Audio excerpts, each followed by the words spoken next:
সূর্যের সাথেই নতুন জীবন শুরু হলো সোনা ও রূপার। কিন্তু মায়ের জন্য সবসময় মন খারাপ থাকে সোনা রূপার।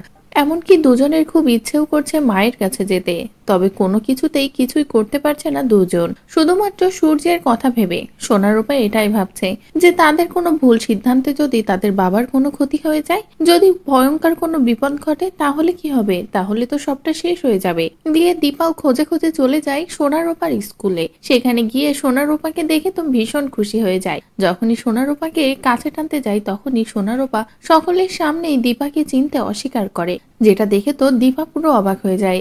এদিকে সিস্টার তো এটাই ভাবে যে দীপা সোনা রূপার কিছুই হয় না, ভেবেই সোনা রূপার সামনেই দীপাকে বার করে দেয়, যেটা দেখে তো দীপা সহ্যই করতে পারে না। সহ্য করতে না পেরে যখনই রাস্তায় বেরোয় তখনই দেখে আশেপাশে অনেক গাড়ি চলছে। আর এটা দেখেই দীপা বলে, আমার মতন মায়ের বেঁচে থাকার কোনো অধিকার নেই যেখানে আমার সন্তানরাই আমাকে চিনতে অস্বীকার করছে।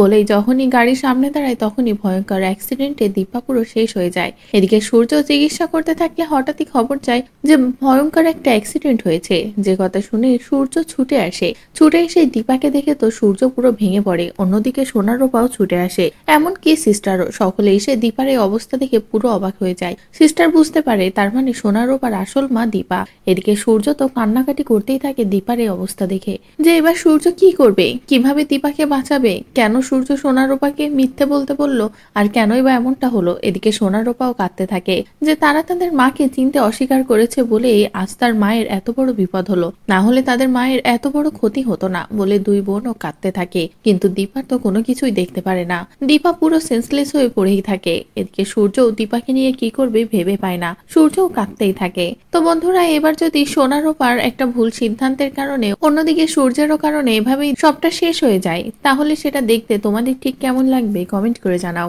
পরবর্তী আপডেট পেতে চ্যানেলটি সাবস্ক্রাইব করো।